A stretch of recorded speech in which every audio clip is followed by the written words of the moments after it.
Parle. On entend Franck, mais très très faible. Ouais. Non, c'est parce que j'entends une radio ou une télé. C'est chez moi ou Ah, c'est chez bonjour vous? Christophe.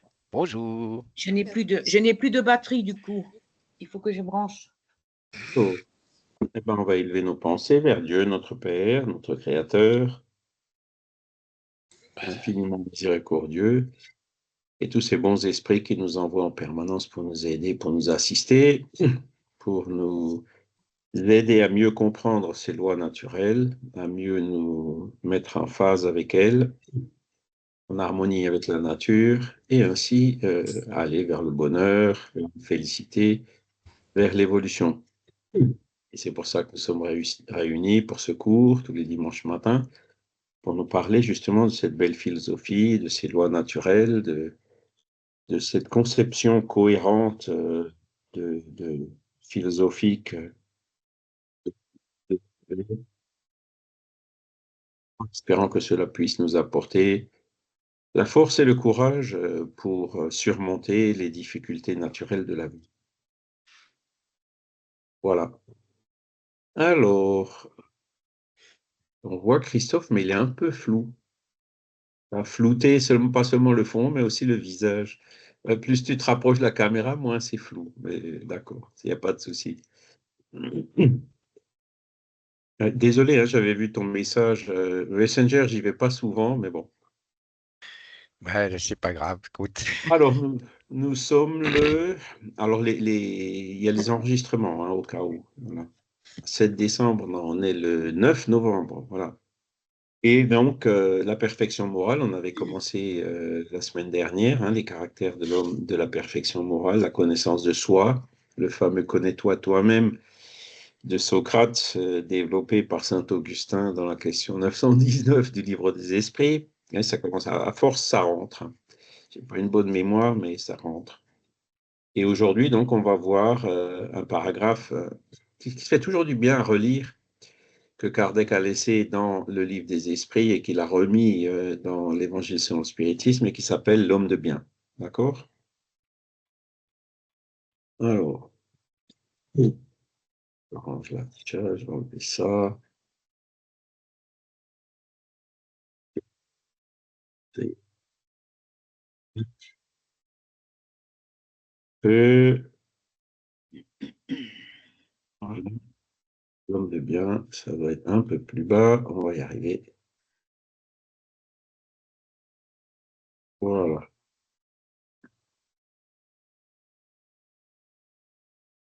Donc, on va donner une définition hein, de spirit, de qu'est-ce que c'est que l'homme de bien, qu'est-ce que c'est qu'un homme de bien ou une femme de bien, évidemment. Et on va énumérer donc les qualités qui distinguent l'homme de bien. Hein. C'est, comme vous le verrez, c'est pas exhaustif, hein, c'est juste une guideline, comme on dit. Ce truc, non, ça va. Quelques caractéristiques de ce qu'il faut qu'on essaye de faire ou de viser. Alors rassurez-vous, hein, euh, c'est pas un test ou une obligation d'être un homme de bien spirit, c'est plutôt l'inverse. Hein. C'est le fait d'être spirit qui nous encourage à faire des efforts pour devenir un homme de bien. Donc le fait qu'on ne le soit pas, hein, il ne faut surtout pas culpabiliser, c'est normal. Hein. On vient de plus ou moins loin, hein. Enfin, on vient tous de loin hein, de cet état d'esprit, l'esprit créé simple et ignorant sans science. Et donc, on est passé par ces stades du tout début de l'évolution, avec l'homme des cavernes, etc., enfin, ou équivalent. Hein. Et donc, voilà, on a déjà parcouru du chemin hein, pour arriver où nous sommes aujourd'hui. Et cet homme de bien, ça nous donne une idée du chemin qui nous reste encore à parcourir pour, ben déjà, dans un premier temps, essayer de mériter de se réincarner dans un monde un peu meilleur que hein, la Terre qui n'est pas le domicile des anges.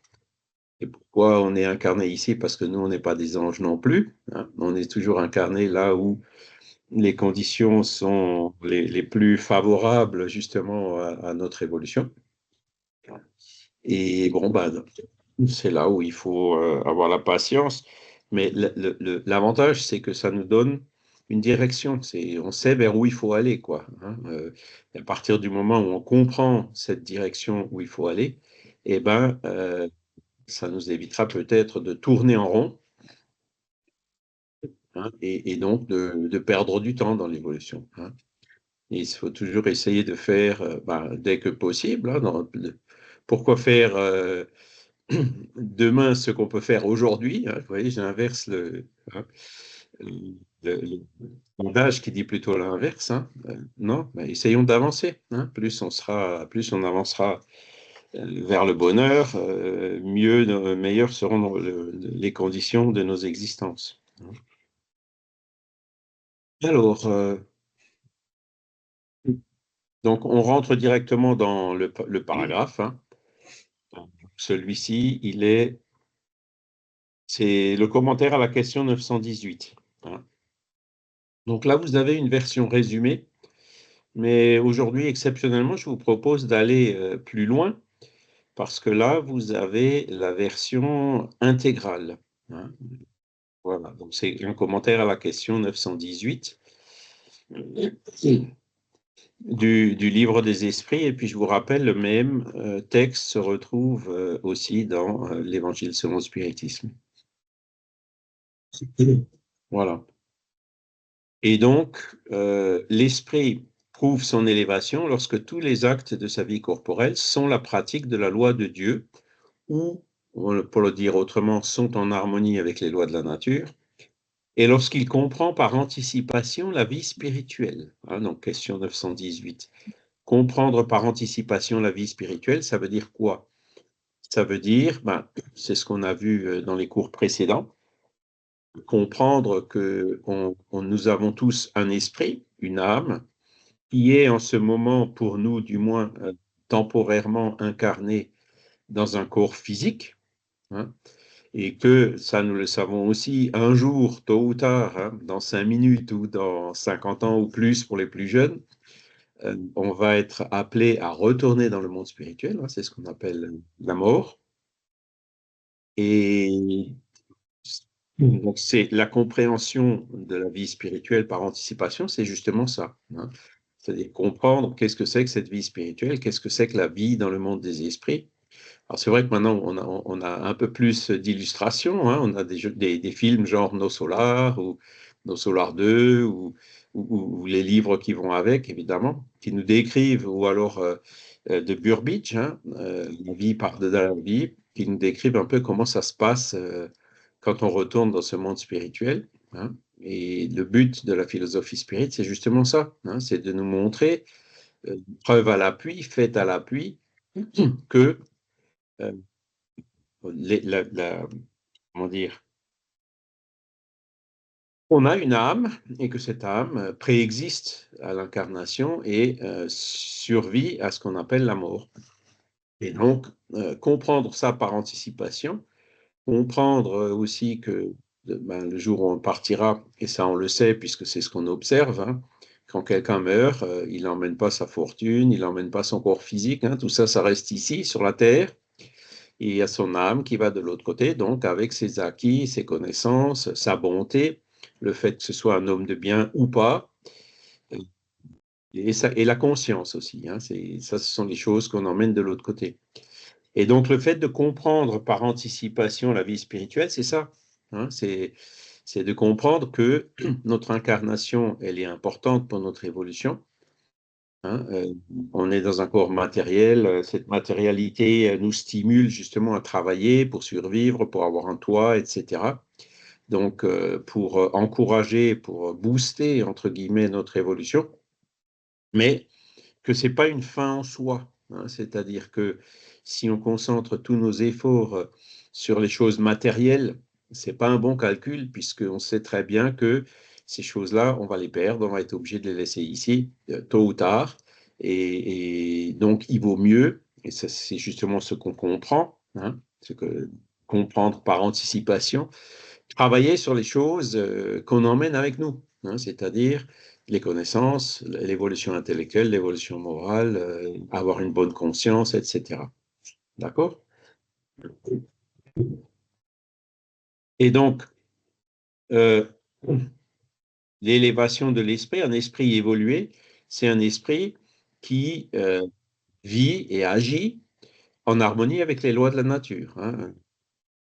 Quand il est incarné, donc c'est un homme ou une femme qui agit en harmonie avec les lois de la nature. Donc ces lois de la nature qu'on a vues, hein, la loi de justice, d'amour et de charité, c'est la dernière qu'on a vue, et puis toutes les autres, hein, depuis ces dernières semaines, donc qui nous permettent de comprendre justement pourquoi elles sont infiniment bonnes, pourquoi elles sont infiniment justes, pourquoi cette harmonie avec les lois de la nature aide justement à l'évolution de notre esprit. Et donc ce paragraphe de l'homme de bien, c'est un petit peu un résumé de tout ça. D'accord? Donc c'est ce qu'on va voir.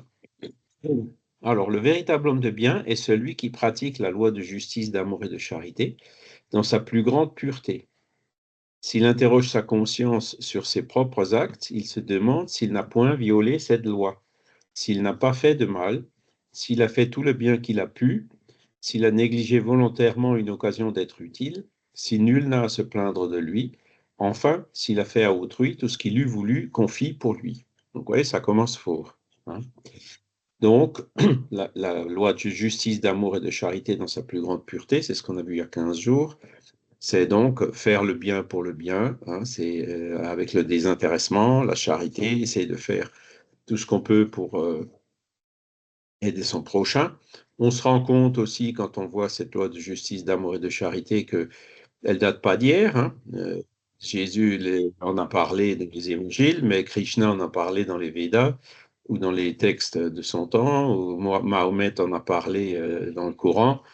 Bouddha en a parlé dans le bouddhisme. Et donc, ce sont en fait des lois morales qui sont universelles.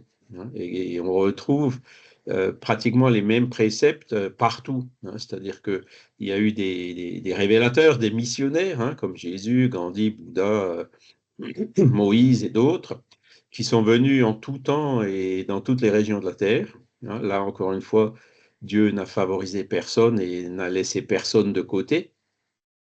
Tout le monde a pu être en contact avec ces lois. Donc, pour ce qui est de nos régions qui sont plutôt influencées chrétiennes, on a été en contact avec ces lois et ce missionnaire il y a 2000 ans. Ces enseignements sont toujours là. Ils ont été certes déformés, peut-être pas dans le fond, puisqu'on les retrouve quand même à peu près intacts dans les évangiles qui pourtant ont été traduits, transcrits, trafiqués, etc. Mais l'esprit donc de ces lois morales est arrivé jusqu'à nous. Mais combien de nous les ont vraiment comprises et combien de nous arrivent vraiment à les pratiquer, hein, c'est ça. Ouais, ça date pas d'hier, hein, ça date d'il y a 2000 ans. Et le spiritisme, sur ce plan-là, il apporte rien de neuf et il le dit haut et fort. Hein, voilà, rien de nouveau sous le soleil, parce que tous ces enseignements nous avaient déjà été donnés il y a très longtemps. Mais il y a un petit rappel qui est venu, donc pour enlever un peu quelques scories qui ont été rajoutées par comment on dit, la hiérarchie sacerdotale, et puis toutes ces personnes qui se sont mis à la tête des mouvements religieux avec d'autres buts que justement celle de la loi de justice, d'amour et de charité, hein, qui avait des buts de contrôler, de dominer les masses, d'exclusivisme, de gagner de l'argent, etc. Hein. Donc c'est des scories humaines qui sont venues s'agréger à tout ça. Et donc, le spiritisme, les esprits sont venus débarrasser un peu de toutes ces scories, de toutes ces interprétations erronées, notamment concernant la réincarnation par rapport à la résurrection, hein, pour nous faire revenir à la base de ces enseignements, mais sous une forme qui est intelligible pour nous aujourd'hui, c'est-à-dire c'est plus sous forme de parabole, mais c'est sous forme d'enseignements philosophiques qui nous permettent de raisonner, hein, un raisonnement, de les analyser, de les disséquer en long, en large et en travers pour en comprendre la connaissance. Hein, donc, ce qu'on a vu, comprendre par anticipation la vie spirituelle. Et en plus basé sur des faits, la phénoménologie, la médiumnité, les esprits qui viennent témoigner de ce qui se passe après la mort, etc. D'accord? S'il interroge sa conscience sur ses propres actes, il se demande s'il n'a point violé cette loi. Donc ça, c'est ce qu'on a vu la semaine dernière, hein, la question 919. Le connais-toi toi-même. Saint Augustin, vous vous rappelez, hein, tous les soirs, il s'interrogeait sur sa journée. Qu'est-ce que j'ai fait de bien? Qu'est-ce que j'ai fait de mal? Qu'est-ce que j'aurais pu faire de bien et que je n'ai pas fait ou je me suis débiné? Ce genre de choses, hein. Et donc, en faisant ce genre d'analyse, on apprend à se connaître soi-même, parce que souvent, on refuse parfois de voir la vérité en nous, hein. On a parfois, on voit les défauts chez les autres, mais pas les défauts qu'on a chez nous. Et c'est d'ailleurs les défauts qu'on a nous qu'on voit le plus chez les autres, dans un mécanisme de projection, comme on dit, ou de fuite, hein. On voit la poutre, la paille qui est dans l'œil du prochain, on ne voit pas la poutre qui est dans notre œil, hein. Ce sont des tendances psychologiques qui, justement, nous empêchent, en fait, d'avancer, hein, sur notre chemin évolutif, hein. Et le fait de se connaître soi-même et d'interroger sa conscience régulièrement nous permet de mieux voir, de mieux nous connaître et de mieux voir où on en est. S'il n'a point fait de mal, alors bon, là aussi il y a beaucoup de personnes, même nous, hein, on peut faire du mal sans toujours se rendre compte, hein. Le bien et le mal sont absolus, hein, c'est ou quand il y a quelque chose, ou c'est en harmonie avec les lois de la nature, ou ça l'est pas, hein. Par contre, notre perception du bien et du mal, elle est relative, hein, et souvent, on considère comme étant quelque chose de bien des choses qui, en réalité, dans l'absolu, ne le sont pas tant que ça, hein. Et donc, là aussi, c'est une question d'évolution et de compréhension des lois de la nature, hein. Et alors, si on fait quelque chose de mal sans le savoir, qu'est-ce qui se passe? Eh ben, on va en subir des conséquences, hein, parce que la loi de cause à effet, les lois de la nature, sont les mêmes pour toutes et elles sont immuables, donc elles ne changent pas, elles sont absolues, comme on le disait, hein. Et on subit des conséquences, et puis si ces conséquences ne sont pas bonnes pour nous, ça va nous amener à réfléchir et à se dire, tiens, ce que je pensais être bien, finalement, c'est peut-être pas aussi bien que ça, puisque ça apporte telle conséquence néfaste. Vous voyez comment on évolue et comment petit à petit on découvre le bien du mal. Par contre, il y a une autre chose qu'il faut mentionner ici, c'est si on fait quelque chose de mal sans le savoir, évidemment, on est beaucoup moins responsable que si on fait du mal en sachant très bien qu'on fait du mal. D'accord? Donc le degré de responsabilité évolue en fonction justement de notre connaissance des lois naturelles. D'accord? Voilà. Il a fait tout le bien, il a pu. Alors, il faut faire le bien, ouais. On peut faire un peu de bien, on peut faire beaucoup de bien. Et là, on dit, il faut faire tout le bien qu'on a pu, hein. Chaque fois qu'on a l'occasion de faire de bien, eh ben, il faudrait essayer de le faire. Et des fois, combien de fois, quand on observe au jour le jour, quand on fait cette interrogation de notre conscience le soir, on se dit, tiens, là, j'aurais pu faire telle chose et je ne l'ai pas faite, hein. Donc, pareil, ce n'est pas une question de culpabiliser, c'est une question de nous connaître nous-mêmes et que ces choses, que ces réflexions nous amènent justement à voir ces moments d'indifférence qu'on peut avoir, ou le fait de passer à côté d'un mendiant sans le regarder, ou il y a plein d'aider quelqu'un à traverser la rue alors qu'on est pressé.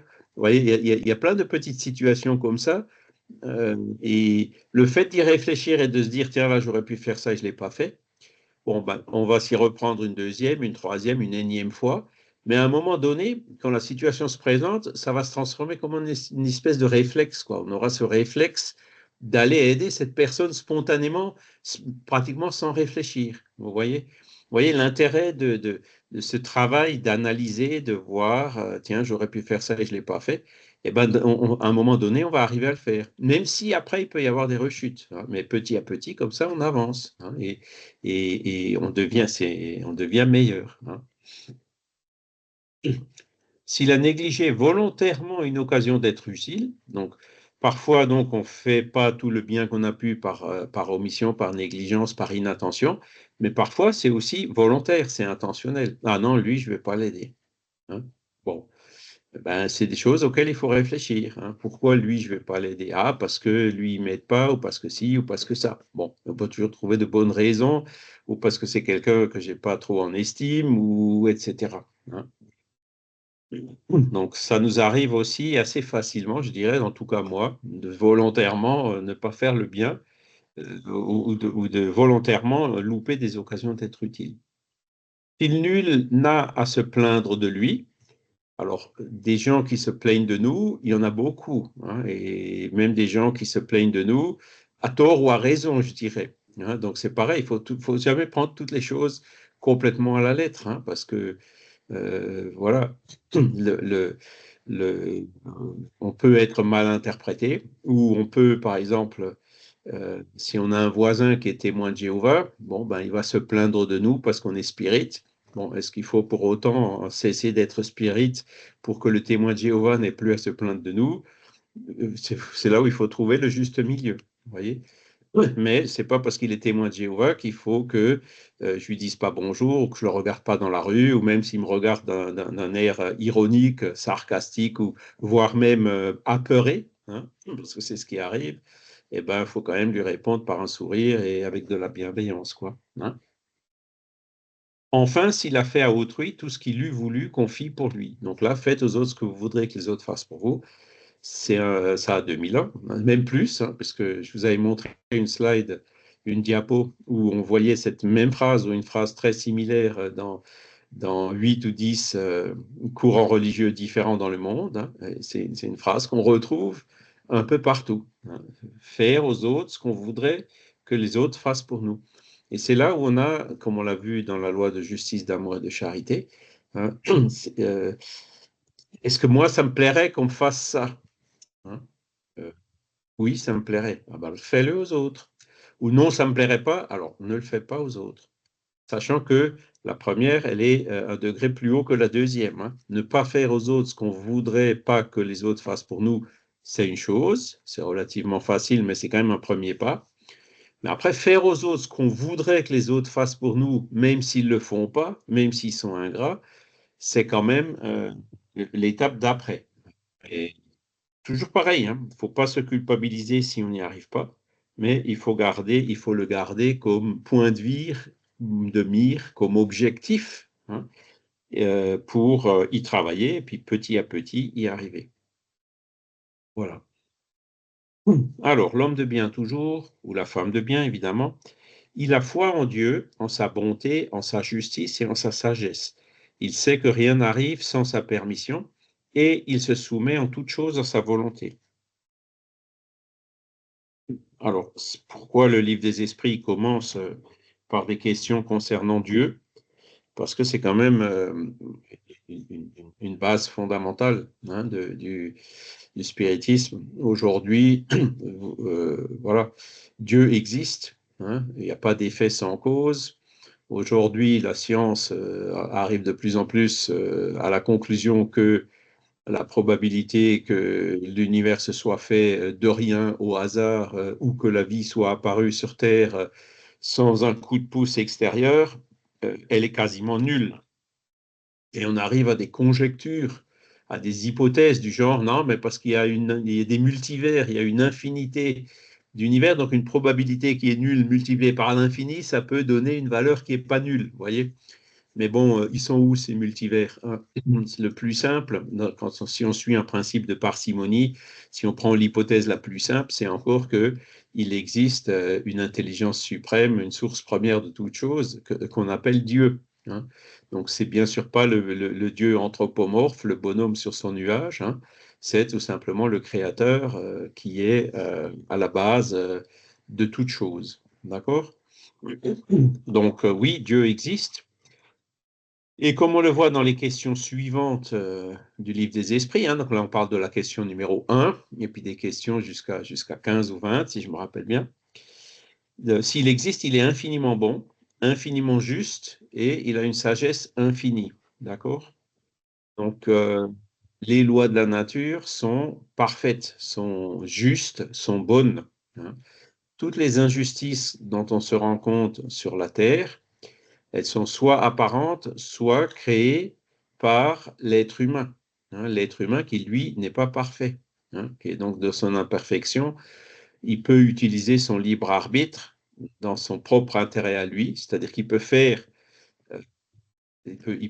voilà, utiliser son intelligence pour tirer la couverture, pour corrompre, pour s'enrichir sur le dos des autres, pour faire le mal, en gros.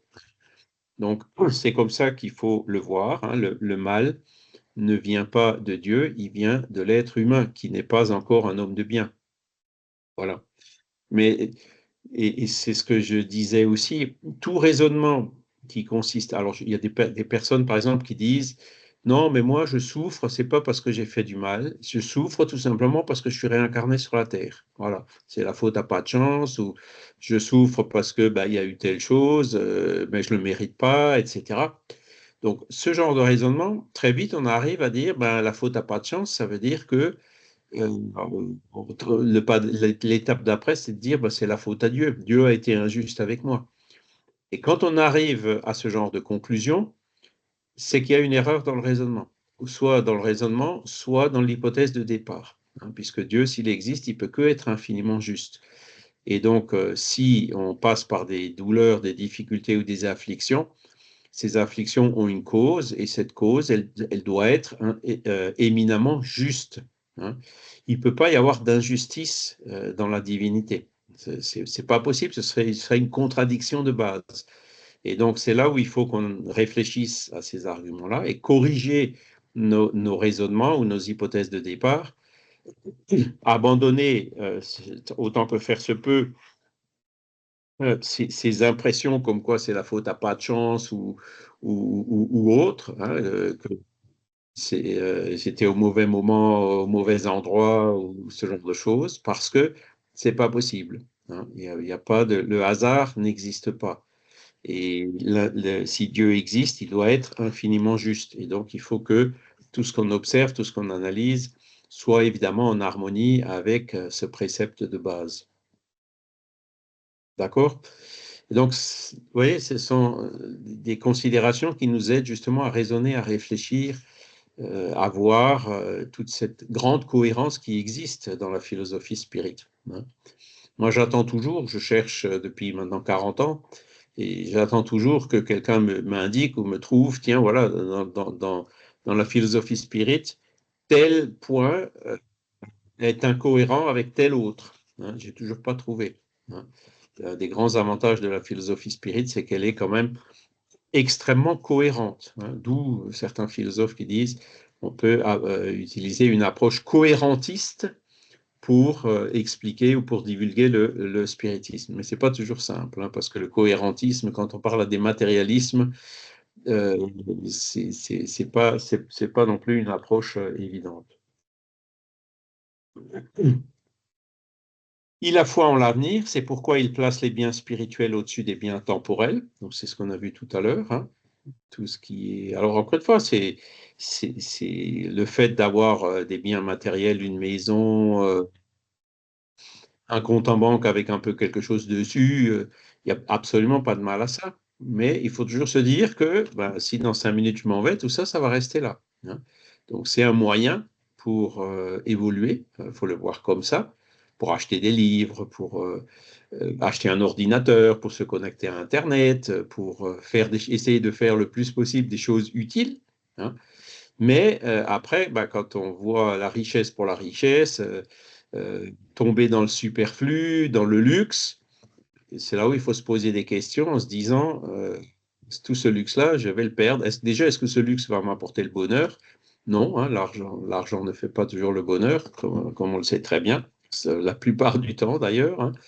Et que tomber dans le luxe, aujourd'hui, on voit certaines limites écologiques de réchauffement climatique. On a la COP 30 en ce moment. On verra ce qui va en ressortir. Bon, voilà. Mais utiliser les ressources matérielles avec parcimonie en se concentrant sur le nécessaire et l'utilisation dans le sens du bien, ça fait partie de l'homme de bien. Et donc les biens spirituels, qu'est-ce que c'est que les biens spirituels? On l'a vu, l'intelligence, la moralité, la conscience, la compréhension des choses Et ça, ce sont les choses qu'on emmène qui sont justement immortelles et pas temporelles. Il sait que toutes les vicissitudes de la vie, toutes les douleurs, toutes les déceptions sont des épreuves ou des expiations et il les accepte sans murmure. Voilà. Rien ne nous arrive par hasard. Oh, j'ai de l'arthrose, j'ai mal à la cheville, j'ai ci, j'ai des problèmes de mémoire. Enfin, voilà. On a tous nos difficultés, nos douleurs de différents ordres, hein, moraux, physiques. Mais c'est là où aussi on sait que, encore une fois, c'est pas par faute, pas de chance qu'on les a, c'est tout simplement par la loi de cause à effet. L'arthrose que j'ai dans la cheville, je sais d'où ça vient, hein, ça vient du rugby. Quand j'ai joué au rugby en universitaire, bon, ben, plusieurs fois, il y a eu des entorses mal soignées. Et puis, ben, aujourd'hui, je le paye. Vous voyez. Donc, je sais très bien d'où ça vient. Et je vous le dis en souriant, quoi. C'est vrai que des fois, alors, je fais tout ce que je peux. Hein. J'ai dû faire de la kiné à un moment parce que quand ça allait pas du tout. Et puis, prendre des médicaments pour essayer comment dire, d'atténuer un petit peu l'arthrose ou des anti-inflammatoires ou des huiles essentielles, etc. Chacun sa méthode, hein, pour pouvoir maintenir, faire de l'exercice, voilà, pour pouvoir vivre avec. Hein. Mais de là à passer les journées à me plaindre, non. Pourquoi moi? Pourquoi ça? C'est là où on tombe dans les choses qui sont stériles et qui servent absolument à rien.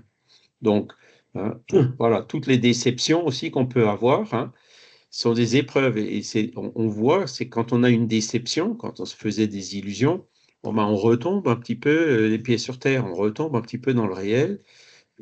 Et c'est quand on a des déceptions, souvent qu'on se remet en cause, qu'on se questionne, qu'on prend des dispositions pour changer, pour éviter justement que ces déceptions ne se répètent, etc., etc.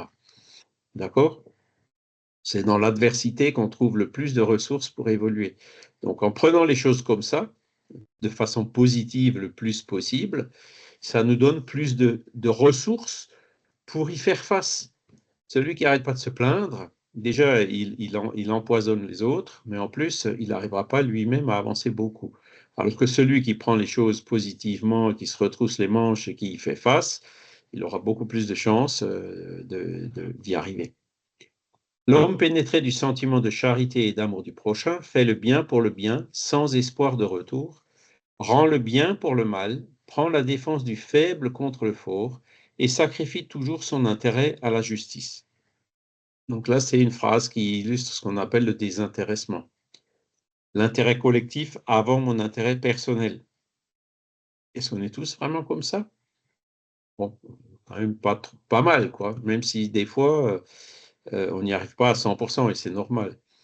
Mais après, quand on voit les dictateurs, ceux qui stimulent des guerres pour se faire réélire la fois suivante, ou ceux qui mettent le bazar dans des discussions, on le voit en France en ce moment, hein, combien de nos représentants jouent plutôt une carte personnelle qu'une carte collective. On est en plein dedans, là. Hein. Est-ce qu'on fait toujours tout avec désintéressement? C'est ça qu'on devrait faire. Même quand vous faites le bien, en tant que spirit, on dit, faites aux autres ce que vous voudrez que les autres fassent pour vous. Vous voyez quelqu'un, une personne âgée qui a un sac lourd, vous aidez à porter le sac, à traverser la rue, donc vous avez fait le bien. Ça vous rapporte une satisfaction. Vous avez votre conscience qui vous dit, tu as bien fait de faire ça. Mais est-ce que vous l'avez fait justement pour ressentir le plaisir de l'avoir fait? Ou est-ce que vous l'avez fait vraiment par pur désintéressement? C'est des questions qu'il faut qu'on se pose. L'idéal étant bien sûr toujours dans ce désintéressement. Faire le bien pour le bien, sans espoir de retour. Même si on sait très bien que la personne ne pourra pas nous aider en retour, eh ben on l'aide quand même. D'accord? C'est ça le vrai désintéressement. La défense du faible contre le fort. Rendre le bien pour le mal. Quelqu'un nous fait du mal, mais nous on lui rend le bien. Hein? Et sacrifier notre intérêt personnel à la justice. Là, je pourrais m'enrichir, mais c'est pas juste. Donc, je ne vais pas m'enrichir. C'est pas toujours facile, hein, mais c'est à ça qu'il faut qu'on travaille et puis qu'on essaye d'y arriver. Il trouve sa satisfaction dans les bienfaits qu'il répand, dans les services qu'il rend, dans les heureux qu'il fait, dans les larmes qu'il tarit, dans les consolations qu'il donne aux affligés. Donc, on en retire quand même une satisfaction. Hein. Notre conscience qui nous dit « t'as bien fait », on a bonne conscience, comme on dit, et ça nous donne une sorte de bien-être. Hein. Donc, on sait qu'on en retire une satisfaction, mais on ne le fait pas. Le premier geste, il faut qu'il soit spontané. Il ne faut pas que ce soit dans la recherche de cette satisfaction. Hein. Son premier mouvement est de penser aux autres avant de penser à lui, de chercher l'intérêt des autres avant le sien propre, parce que l'égoïste, au contraire, calcule les profits et les pertes de toute action généreuse. Donc l'égoïsme, ça revient des centaines de fois dans la codification, c'est ce qui nous empêche le plus d'avancer, hein, comme on l'a vu la semaine dernière. Et donc l'égoïste, c'est le corrompu, celui qui cherche à se faire réélire pour continuer à avoir les salaires, les avantages, et j'en passe, le pouvoir, l'autorité.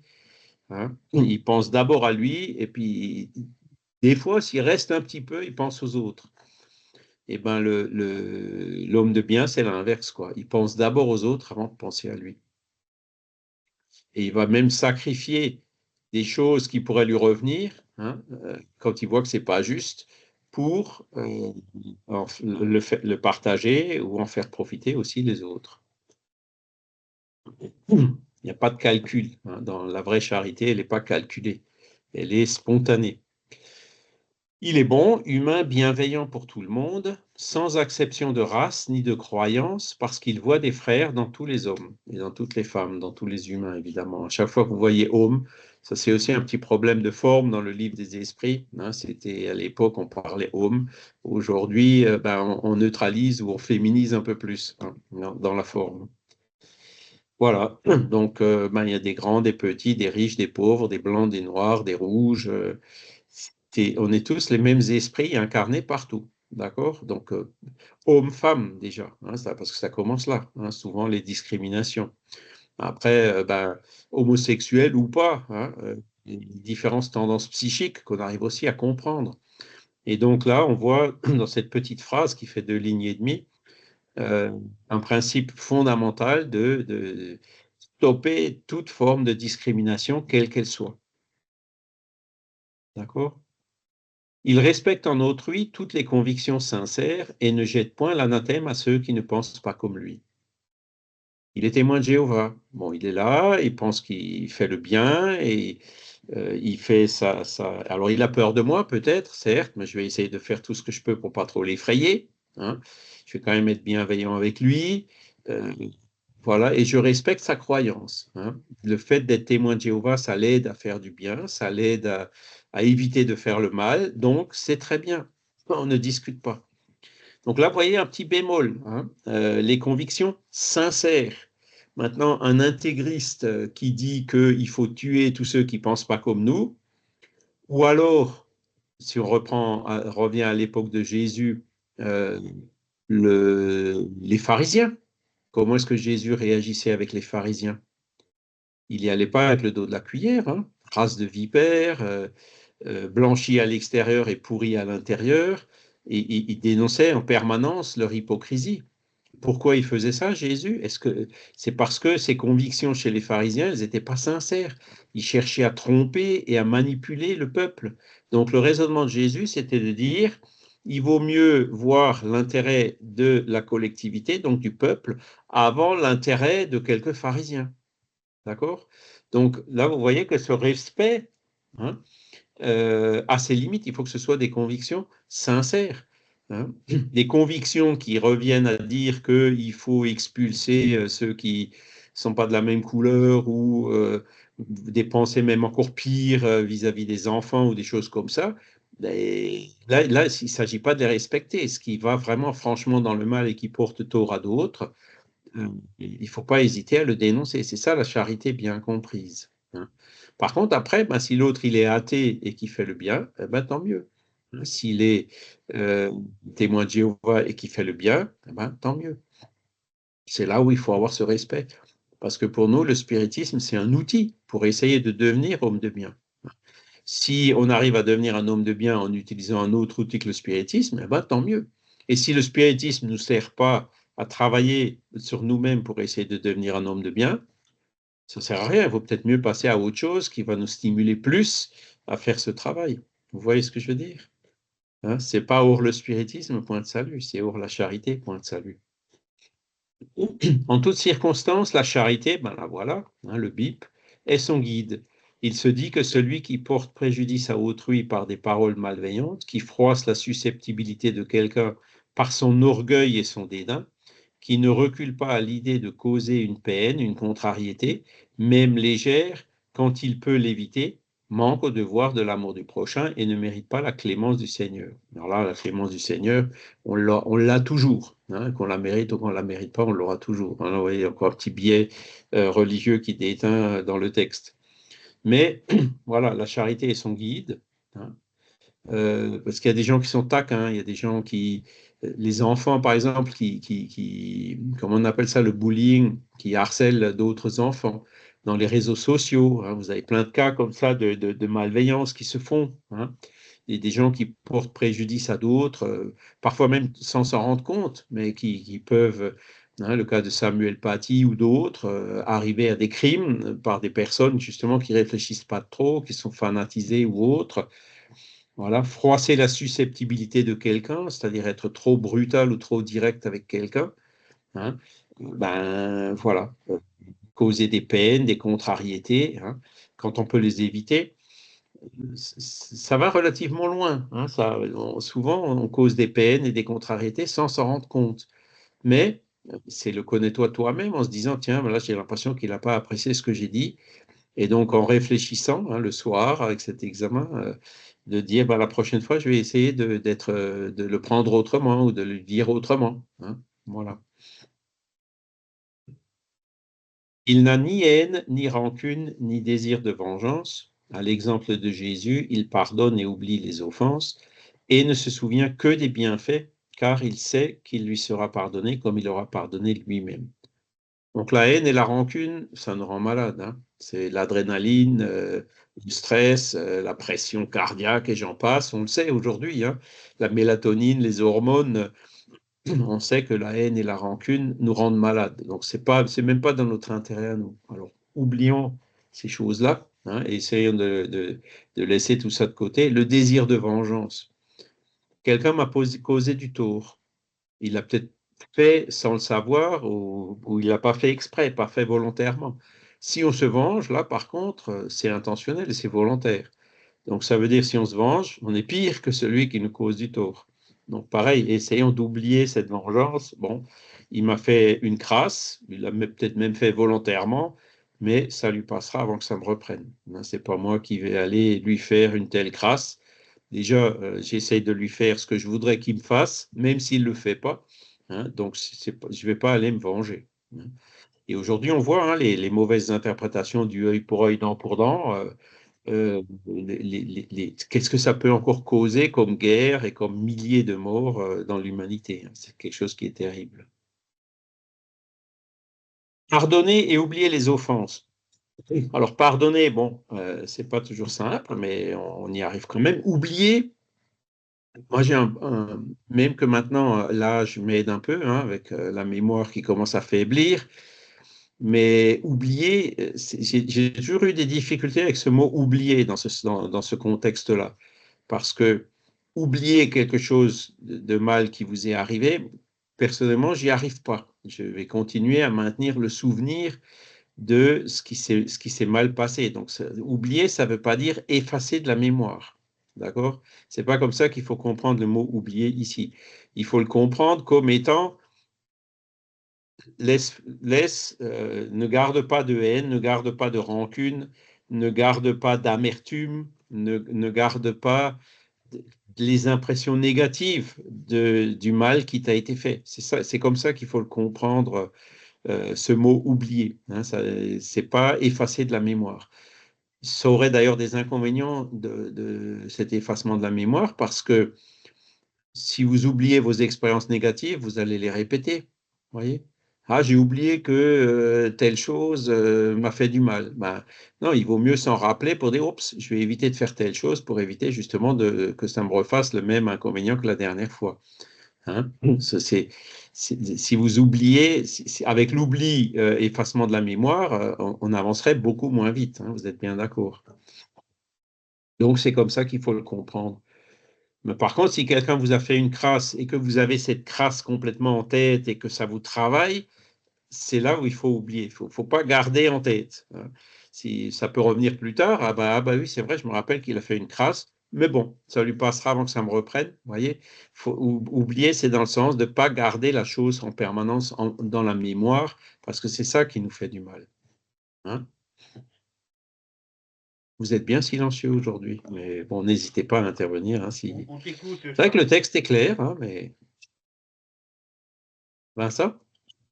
Ouais, simplement, moi, je boue intérieurement quand j'entends ces textes-là, parce qu'ils sont complètement datés et ils n'ont rien à voir avec ce qu'on vit actuellement. On parle de l'homme de bien, quelqu'un de contemporain, il va te dire, mais faut que tu te soignes, hein, ça n'a pas de sens. Et je pense fondamentalement qu'on a besoin de porter un autre regard sur justement l'humanité et pas être dans le jugement. À l'heure actuelle, on n'est pas forcément d'accord avec la montée des extrêmes, mais pour autant, on doit être en capacité d'accueillir la personne telle qu'elle est et la voir comme une personne qui est en transformation, en évolution, et pas la juger. Et je pense que ce qui fait du mal à toute notre société, c'est bien cette façon d'évaluer les gens en disant ceux-là sont bons, ceux-là sont des bons, ceux-là sont des mauvais. C'est pas si simple que ça. Chacun est. Si on part de ce point de vue-là, moi, le spiritisme m'intéresse pas. J'ai besoin de tendre la main à ceux qui sont différents de moi et qui sont peut-être dans les fadaises du spiritisme, sont mes ennemis. Et c'est pas mes ennemis, en fin de compte, c'est des êtres humains comme les autres qui sont en voie d'évolution et pas des ennemis. Mais Vincent, là, il ne s'agit pas de juger les autres, il s'agit de se juger soi-même. Hein. Le connais-toi toi-même, c'est pas juger les autres, c'est se juger soi. Oui, mais Et quand tu vois tu parles des gens qui te font du mal. Excuse-moi, c'est pas toi qui te fais du mal, normalement. Ah, Hein. voilà, on parle de pardonner, donc ça veut bien dire être bienveillant même envers ceux qui nous font du mal, tu vois. On parle de rendre le bien pour le mal, donc ça veut bien dire tendre la main à ceux qui ne sont pas comme nous. Tu vois, donc ça va bien dans le sens que tu dis. Hein. Et quand tu dis qu'aujourd'hui, les gens, tu parles d'hommes de bien, ils te prennent pour un fou, mais c'était déjà le cas il y a 150 ans quand ces phrases ont été écrites, et c'était le cas il y a 2000 ans quand Jésus était là. Hein. Donc voilà, ça reste quand même une référence, quoi. Hein. Alors, Qu'il Charles, faut qu'on respecte autrui, oui, oui, mais on parle- c'est ce que j'ai dit tout à l'heure, c'est-à-dire quelqu'un qui fait du mal, quelqu'un qui maltraite des enfants ou qui avec des violences conjugales ou qui maltraite des animaux, des choses comme ça, ben, il ne faut pas dire, bon, ben, au nom de la tolérance, je le laisse faire. Non, il faut qu'on intervienne. Tu vois, il faut bien qu'il y ait un critère, justement, ouais. pour éviter que le mal se répande. Et c'est d'ailleurs le but de la justice humaine, hein, Qu'on quand vous avez parle, quelqu'un qui fait du mal, ben, ouais. il y a les lois qui s'appliquent, il est parfois emprisonné, etc. Qu'on parle de loi d'action et de réaction, je suis d'accord. C'est-à-dire que ce que tu fais, tu le fais aux autres. Ce que tu fais aux autres, tu le fais à toi-même. Ça, je suis d'accord. Ce que tu fais aux autres, tu le fais à toi-même. Mais qu'on soit dans le jugement et qu'on se place dans une position dominante en disant, moi, je suis un homme de bien. Évidemment, hein, celui qui lit ce texte dit, ben, c'est moi l'homme de bien. Moi, je fais pas le mal. Je veux faire le bien. Et donc, je, je ne suis pas d'accord avec cette façon d'aborder le développement spirituel, personnellement. Oui, mais tu vois, je pense que il y a parce que c'est pas comme ça qu'il faut l'aborder. Hein. On fait pas ça pour juger. Ce texte-là, il n'est pas pour juger les autres. Il est fait pour s'évaluer soi-même déjà. Donc ça, c'est une première chose. Le fait de s'évaluer soi-même, de se connaître soi-même, c'est quelque chose qui est nécessaire. Si on ne se connaît pas soi-même, comment est-ce qu'on arrivera à corriger ce qui en nous-mêmes ne va pas, hein. Et le but, c'est quand même d'évoluer vers le bien, d'essayer de devenir chaque jour un peu meilleur que la veille. Donc, ce texte, il n'est pas fait pour juger les autres, parce que c'est ça justement qu'on voit souvent, c'est ce qu'on dit ici, hein. Pardonne, indulgence pour les faiblesses d'autrui, parce qu'il sait qu'il a lui-même besoin d'indulgence, hein, que celui qui est sans péché lui jette la première pierre. C'est une psychologie qui est éminemment orientée vers soi-même, hein, qui nous demande de l'indulgence vis-à-vis des frères qui, comme nous, ont encore des défauts qui sont autour de nous, tu vois. Donc, c'est pas de dire, ah, ben, celui-là, il a telle chose, parce que ça, c'est vrai que il y a beaucoup de personnes, hein, quand on dit, voilà, tel précepte, hein, la personne va immédiatement projeter ça. Ah, ben ça, c'est typiquement un tel, hein, ou telle autre chose. Ah, ben ça, c'est typiquement une telle, tu vois, qui rejette immédiatement les choses sur les autres. Mais non, c'est pas ça le réflexe. Le bon réflexe, c'est justement de s'analyser soi-même. Est-ce que moi, je suis en phase avec ça ou pas, hein? Donc, c'est une question de se connaître soi-même, de s'évaluer ou voire même de se juger soi-même, mais pas de juger les autres. Et ce n'est pas non plus la question là de faire un classement.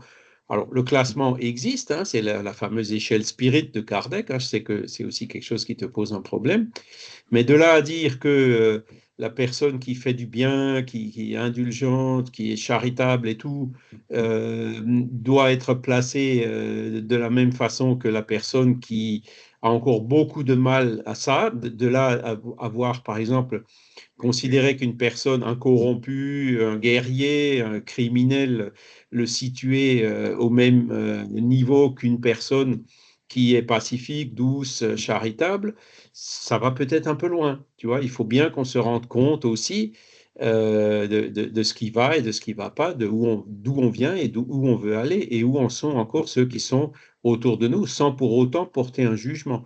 Ça, j'appelle pas ça le jugement, j'appelle ça plutôt le discernement.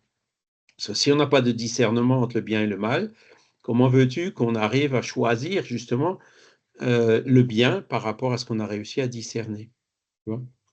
Si on veut s'améliorer, il faut bien qu'on sache, qu'on comprenne ce que c'est que le bien et que c'est ça qui va nous pousser à faire un effort pour aller dans ce sens-là. Françoise?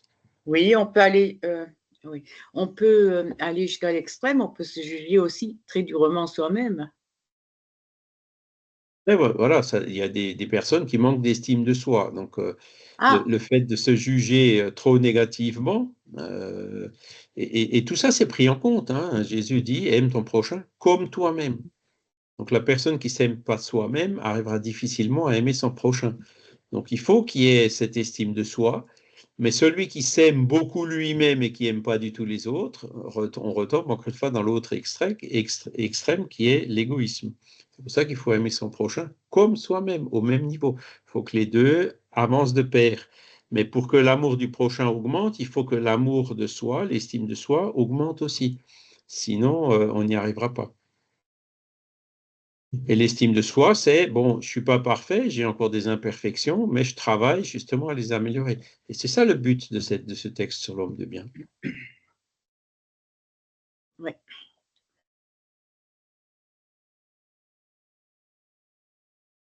Que celui qui est sans péché lui jette la première pierre. C'est vrai que cet épisode de la femme adultère, Moi, il est ça, assez c'est une caractéristique. manipulation, hein, Charles. Excuse-moi du terme, Oui, mais celui qui n'a pas commis d'adultère jette la première pierre. Je veux dire, c'est vraiment une manipulation. C'est vraiment le truc chrétien par excellence qui n'a pas lieu d'être. Je veux dire, voilà. Et c'est avec des textes comme ça qu'on fait des confusions et qu'on crée des gens qui sont jugeants et qui disent oui, cela c'est un mauvais, c'est le mal incarné, et moi je suis un homme de bien. Et moi je ne suis pas d'accord de parler de façon manichéenne du monde. Le monde est beaucoup plus nuancé que ce qu'il propose là. et Vincent, tu vois, à l'époque, les femmes adultères étaient lapidées, elles étaient tuées, elles étaient assassinées. Parce que Aujourd'hui, elles ne c'était le sont considéré plus. comme Donc, il des y a quand même objets eu un déjà au progrès. départ, hein. Donc C'est pas une c'était pas des êtres humains, manipulation. c'était des sous-êtres humains. Donc, et c'est encore le cas pour certains hommes qui considèrent les femmes comme des sous-êtres humains. Il faut arrêter, avec ça aussi. Est-ce qu'il faut pour autant les laisser faire? Non, hein. Et c'est pour ça que Jésus a appelé leur attention à ces hommes qui étaient là, qui étaient quand même un peu hypocrites, hein. Si vous n'avez pas de péché, vous, alors jetez la première pierre. Ils sont tous partis. Tu vois, il a fait ce qu'il fallait pour qu'ils s'interrogent sur cette analyse et cette connaissance de soi qui les a fait se rendre compte. C'est vrai que moi, je ne suis pas aussi clean que ça, donc je ne vois pas pourquoi je devrais condamner et tuer cette femme qui a été prise en flagrant délit. Donc, il a fait ce qu'il fallait pour que les personnes réfléchissent et deviennent meilleures.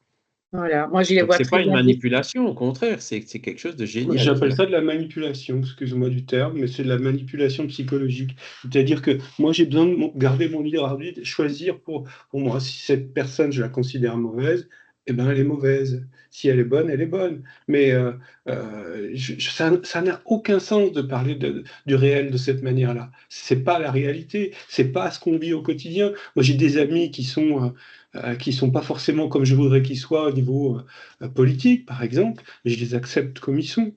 Voilà, je ne suis pas dans le jugement de l'autre. Et autrement, je serais complètement isolé, parce que c'est vrai qu'il y a beaucoup d'extrêmes qui sont en train de monter à l'heure actuelle. Et les gens ne comprennent pas ce qui se passe. Et quand on parle d'hommes de bien, c'est tellement peu nuancé, c'est tellement inintéressant qu'on va dans le mur. Et c'est à cause de textes comme ça qu'on développe la haine. Si je vois la chose de façon un peu différente, c'est-à-dire, tu te rends bien compte qu'il y a des personnes qui ne sont pas dans le bien. Mais pour ne pas les juger, tu t'abstiens de leur dire ou de leur donner quelques conseils que ce soit. Donc, tu ne les aides pas à évoluer. Tu vois, tu ne les aides pas à faire cette analyse. Ce que Jésus a fait là, c'est il a attiré leur attention sur une réalité qu'ils avaient les moyens de comprendre et qui leur sert justement à devenir meilleurs. Donc, Jésus, il a travaillé pour aider ces personnes à devenir meilleures. Si c'était tu, s'il n'avait rien dit, ben, il y aurait une femme qui aurait été tuée et en plus, ces personnes-là ne se seraient pas mises à réfléchir. Donc, lequel vaut le mieux? Lequel est le plus utile? De se taire et de laisser les crimes se faire et de laisser les gens continuer dans leur erreur, ou de les amener à réfléchir sans les condamner, évidemment. C'est là, Jésus, qu'est-ce qu'il a fait, Jésus? Il n'a pas jeté la pierre à ceux qui voulaient jeter la pierre, il les a juste invités à réfléchir. Tu vois, donc il l'a fait d'une façon douce, intelligente et pacifique. Surtout Et se donc mettre en il a fait surplomb et quelque dire chose moi qui je suis les aide meilleur à que les. devenir meilleurs. Tu C'est vois, aussi, c'est aussi des figures qui sont pas acceptables. C'est se mettre en surplomb, dire je suis au-dessus de la mêlée.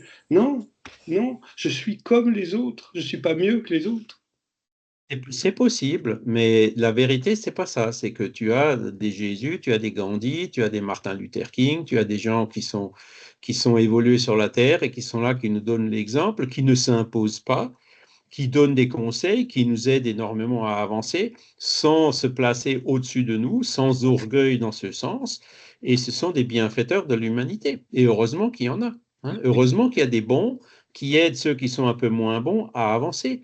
Parce que si ceux qui sont un peu meilleurs, parce qu'ils ont plus travaillé, parce qu'ils ont plus évolué pour acquérir des qualités, n'aident pas ceux qui sont le moins avancés à les suivre ou à avancer aussi, ben quelque part, ils sont dans l'omission, tu vois. Ils sont pas dans le jugement, c'est pas ça. C'est une question d'aider les autres à avancer, tu vois. Alors qu'aujourd'hui, bon, ben, mais même aujourd'hui, hein, on vend des poupées à caractère pédo, je ne sais quoi, là, sur une plateforme, je ne sais où, eh ben, les gens interviennent. C'est pas une question de jugement de ceux qui achètent ces poupées ou de ceux qui les vendent, qui se font du fric avec. C'est tout simplement quelque chose qui est contraire à la loi et puis qu'on condamne, tu vois. Il faut bien qu'il y ait quelque part un stimulant pour aider les gens à avancer. Parce que si on fait rien, si on voit quelqu'un qui est dans le mal, qui est dans l'erreur, et qu'on ne fait pas un minimum, sans pour autant le juger, pour essayer de le faire devenir un peu meilleur, on est dans l'omission. On passe à côté d'une occasion d'aider euh, Et on passe qu'on aussi a et qu'on ne fait pas. Et c'est pas du jugement, ça. On passe aussi à côté au fait de réfléchir sur la sexualité des êtres humains à l'heure actuelle. Qu'est-ce que c'est que la Ben, sexualité des êtres humains? Hein, est-ce que c'est être un mâle dominant qui baisse toutes les femmes? Ou est-ce que c'est être un homme, je veux dire, qui se comporte correctement avec les personnes qui fréquentent et qui partagent de l'amour? Si c'est possible de ouais. partager de l'amour sans confondre amour et attachement. Hein. Parce qu'en Écoute, général, On En tout, s'attache aux personnes parce que elles représentent ce qu'on voudrait atteindre ou qu'on voudrait avoir plutôt comme objet, on n'est pas amoureux de la personne. On en veut tout un bel cas, objet, ça s'arrête là pour beaucoup d'hommes, hein. En tout cas, on arrive assez vite à la conclusion que c'est pas abuser d'enfants ou de personnes qui sont faibles. Ça, clairement, il n'y a pas besoin de réfléchir 107 ans pour se rendre compte que ce sont des choses qui sont hautement condamnables, hein. Donc voilà.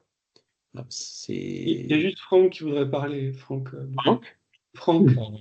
Oui, non, c'était simplement pour dire à Vincent qu'il mesure un petit peu ce qu'il dit, quoi. Parce que soit c'est des propos qui sont totalement contradictoires, ou alors tu avances des choses qui sont moralement limites, quoi. Donc fais attention un peu à ce que tu dis. Et ne mesure pas non plus la vérité à la mesure de tes échecs. Donc, parce que là, par moments, ça devient vraiment pénible, tes interventions, quoi. Excuse-moi, hein, je suis un peu direct, je suis un peu rentre-dedans, mais t'as pas la vérité non plus, hein. Donc, on se calme un peu. Merci. Alors c'est sûr que parfois il faut, pour bien comprendre les choses, c'est vrai qu'il faut parfois savoir aller d'un extrême à l'autre pour trouver le juste milieu, quoi, hein. C'est ça. Alors on va continuer quand même, hein. Je pense que là Jésus, il a quand même Il y a sauvé aussi une femme et Christophe. invité des personnes à Christophe Deslayer. réfléchir. Je le comprends comme étant quelque chose quand même d'un exemple Christophe, assez positif. Christophe voudrait parler. Christophe, de continuer? Le Non, non, micro. non, non, continue, Charles, il n'y a pas de souci, je poserai mes questions à la fin. Il ne se complaint point à rechercher les défauts d'autrui, ni à les mettre en évidence. Si la nécessité l'y oblige, il cherche toujours le bien qui peut atténuer le mal. Là, être plus indulgent que ça, c'est difficile, hein. Et c'est justement que c'est de nous aider à travailler contre le jugement. Il étudie ses propres imperfections et travaille sans cesse à les combattre. Tous ses efforts tendent à pouvoir se dire le lendemain qu'il y a en lui quelque chose de mieux que la veille. Voilà, c'est l'évolution pas à pas, hein. Il ne cherche à faire valoir ni son esprit ni ses talents aux dépens d'autrui. Il saisit au contraire toutes les occasions de faire ressortir ce qui est à l'avantage des autres. Donc ça, c'est l'orgueil, hein. Voilà, moi je suis intelligent, moi j'ai des talents, toi pas. On est exactement enfin, qui encourage justement cette humilité, hein. Il ne tire aucune vanité ni de sa fortune ni de ses avantages personnels parce qu'il sait que tout ce qui lui a été donné peut lui être retiré, hein, déjà dans cette vie et de toute façon le jour où on retourne de l'autre côté. Il use et n'abuse point des biens qui lui sont accordés parce qu'il sait que c'est un dépôt dont il devra rendre compte et que l'emploi le plus préjudiciable qu'il en puisse faire pour lui-même, c'est de les faire servir à la satisfaction de ses passions. Ça, c'est le bon usage des biens matériels, hein. Si l'ordre social a placé des hommes sous sa dépendance, il les traite avec bonté et bienveillance, parce que ce sont ses égaux devant Dieu. Il use de son autorité pour relever leur morale et non pour les écraser de son orgueil. Il évite tout ce qui pourrait rendre leur position subalterne plus pénible. Là, vous avez les liens du chef par rapport à son subordonné, hein. Donc, pas d'orgueil, au contraire, relever le moral, aider, etc., bienveillance. Et dans l'autre sens, donc le subordonné de son côté comprend les devoirs de sa position et se fait un scrupule de les remplir consciencieusement. C'est le travailleur consciencieux. L'homme de bien, enfin, respecte dans ses semblables tous les droits que donnent les lois de la nature, comme il voudrait qu'on les respectât envers lui. Donc, le respect de la liberté d'autrui, le respect des droits d'autrui, c'est là où est la définition de la justice, hein, si vous vous rappelez bien. Et Kardec termine en disant « Là n'est pas l'énumération de toutes les qualités qui distinguent l'homme de bien, mais quiconque s'efforce de posséder celle-ci est sur la voie qui conduit à toutes les autres. » Donc c'est une espèce de petite guideline, de checklist, comme on dit, pour, voilà, si on veut travailler, si on veut avancer, si on veut devenir meilleur, c'est pour ça que c'est un texte qui fait du bien à relire de temps en temps, hein, parce que ça nous aide justement à nous reposer les bonnes questions, hein, quand on fait cette analyse de soi. Voilà. Et donc, il y a une dernière phrase. C'est un peu plus long. Donc là, on a terminé l'homme de bien. Et selon Kardec, hein, toute la morale de Jésus se résume dans la charité et l'humilité. La charité, donc le BIP, bienveillance, indulgence, pardon, et l'humilité, c'est-à-dire dans les deux vertus qui sont contraires à l'égoïsme et à l'orgueil. L'égoïsme et l'orgueil qui sont les deux montagnes qui nous bloquent le plus. Dans tous ses enseignements, il montre ces vertus comme étant le chemin de l'éternelle félicité. Bienheureux, dit-il, les pauvres d'esprit, c'est-à-dire les humbles, parce que le royaume des cieux est à eux. Bienheureux ceux qui ont le cœur pur, bienheureux ceux qui sont doux et pacifiques, bienheureux ceux qui sont miséricordieux, aimez votre prochain comme vous-même. Vous voyez, là, on est dans le sermon de la montagne. Et j'ai vu un texte de Gandhi. Hein, Gandhi, il avait lu le sermon de la montagne. Il a dit, celui qui a écrit ça, il est absolument génial. Donc, ça va encore une fois dans le sens de l'universalité de ces enseignements à partir du moment où ils sont bien compris. Hein. Faites le bien sans ostentation, aimez vos ennemis, pardonnez les offenses si vous voulez être pardonné. Jugez-vous vous-même avant de juger les autres. Humilité et charité, voilà ce qu'il ne cesse de recommander, et ce dont il donne lui-même l'exemple. Orgueil et égoïsme, voilà ce qu'il ne cesse de combattre.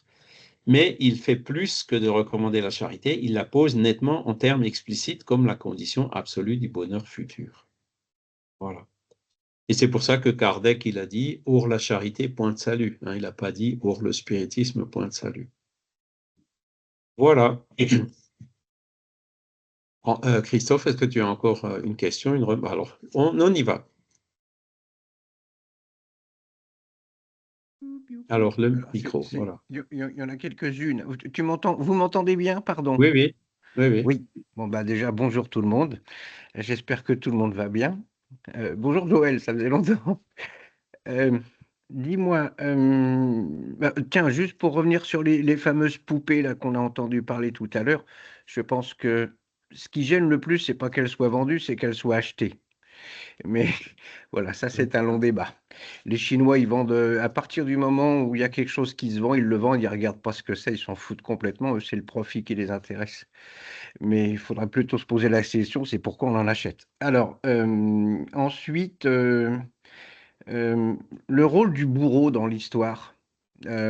On sait qu'on vient sur une planète d'expiation pour être mis à l'épreuve. L'épreuve, c'est nous-mêmes qui l'avons choisie, sauf si on nous l'oblige parce qu'on n'a pas le choix.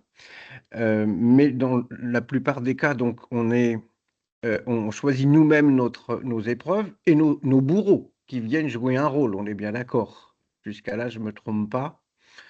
Choisit nos épreuves, oui. Après, on choisit quoi, tu as dit? Notre bourreau? On a forcément un bourreau qui va jouer le rôle qui va nous mettre à l'épreuve. Oui, parce que le bourreau, bon, c'est celui qui déclenche la guillotine. Ah, Hein. pardon, oui. Enfin, Et tu sais, je vois aussi dans le sens du mot, le fameux triangle des amis stimulants, c'est ça? Le fameux triangle de Cartman, tu sais, c'est la victime, le bourreau et le sauveur. D'accord. Donc toi, tu es la victime, enfin, c'est toi qui as demandé à être la victime. Donc, finalement, le bourreau, alors celui qui va jouer le rôle de méchant dans ta vie, c'est un homme de bien? Alors, est-ce que sur Terre, il y a beaucoup d'hommes de bien? Non, je veux dire, il va te faire du mal pour te faire du bien, pour te faire réfléchir. Donc finalement, c'est un homme de bien, même s'il te fait du mal. Ben, c'est une manière de voir les choses, effectivement. C'est pour ça que quand tu as dit bourreau, j'ai dit les amis stimulants. Donc, Oui, il y a des incarnés et des désincarnés. Hein. Quand on veut travailler la patience, on tombe sur des personnes qui, justement, challenge, qui défient notre patience. Hein. Alors, c'est pas très compliqué à trouver ici sur la Terre. Effectivement, sur la Terre, on est loin d'avoir que des hommes de bien. S'il y avait que des hommes de bien sur la Terre, elle serait pas ce qu'elle est.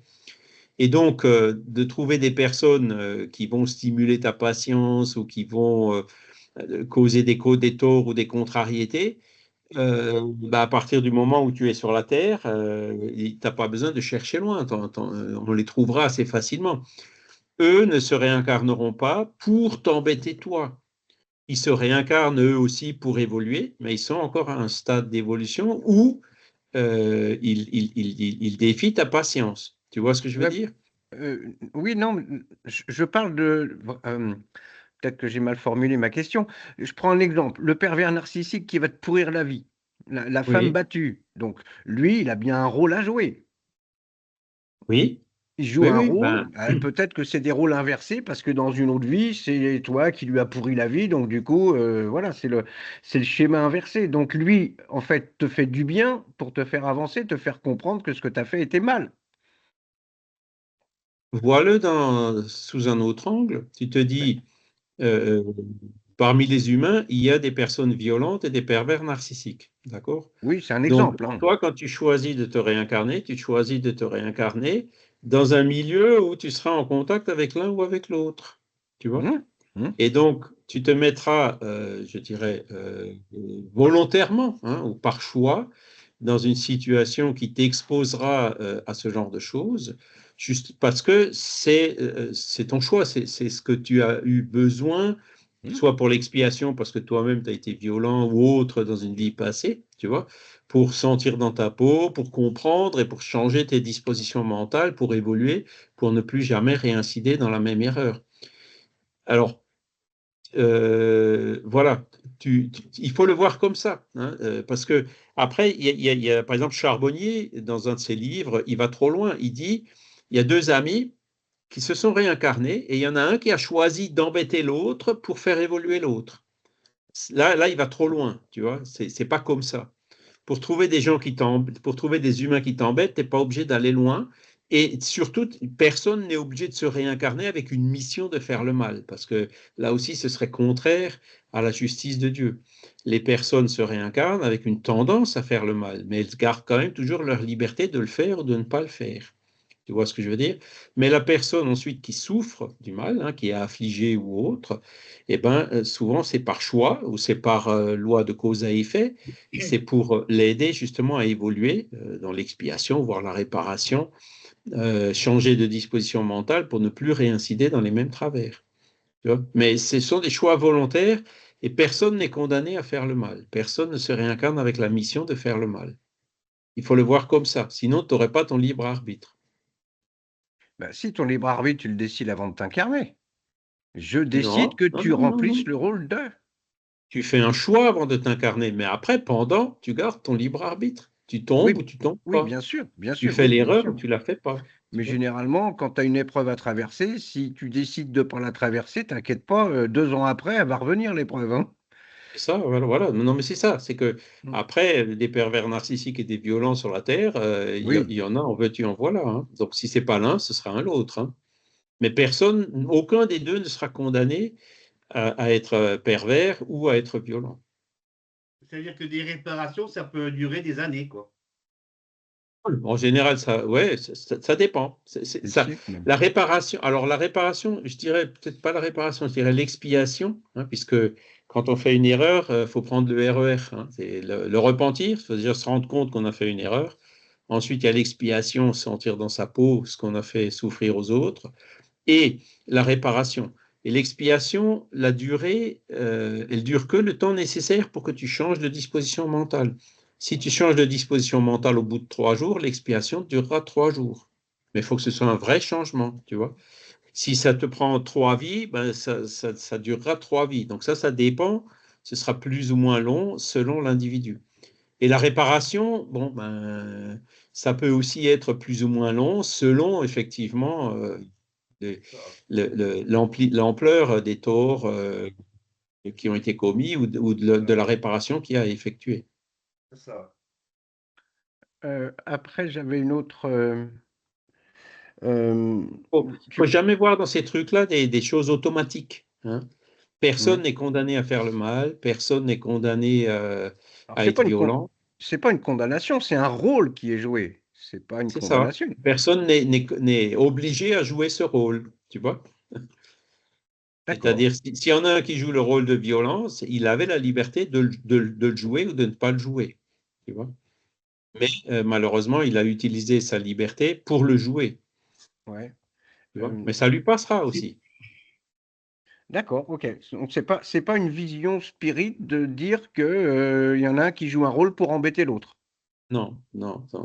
Il y aura toujours des personnes qui seront là, des humains moins évolués qui seront là pour jouer le rôle qui te sera nécessaire, sans qu'aucun d'eux ne soit condamné irrévocablement à le faire. Parce qu'on Ça parle des irait guides. contre le libre arbitre. On parle des guides. Donc les guides, eux, ils remplissent un rôle aussi pour te mettre en synchronicité avec un événement qui va justement te faire réfléchir ou te mettre à l'épreuve. Donc dans ce cas-là, c'est le guide qui devient le bourreau. Alors, c'est pas non plus tout à fait comme ça. Hein. Ouais, Le guide, il est là pour te protéger, quelle que soit la circonstance. Et ouais, mais si tu te mets dans une situation justement où tu seras en face d'un bourreau, comme tu dis, hmm, tu iras par instinct. C'est pas le guide qui va te pousser là-bas. Tu iras de toi-même. Tu vois? d'accord. Et le Ok. guide, il t'accompagnera. Il te retiendra pas parce que il respecte ton libre arbitre. Hein, Hmm, et ta tendance instinctive à y aller, mais c'est pas lui qui va te pousser. Tu vois? Faut pas le d'accord. voir comme ça non plus. Il sera toujours là pour te protéger. Ok. J'avais une autre question encore. Tu disais tout à l'heure, qui est le premier finalement? Alors, est-ce qu'il y en a un en premier qui avait dit agis envers les autres comme tu aimerais qu'on agisse envers toi-même? Ou alors est-ce que ça serait pas une loi universelle? C'est une loi universelle, justement, puisqu'elle revient Ouais, partout. Elle est dans Moïse aussi. Donc, Moïse, c'était 1500 ans avant le Christ. Hein. Après, les ouais, Krishna, Confucius, tout ça, je me souviens.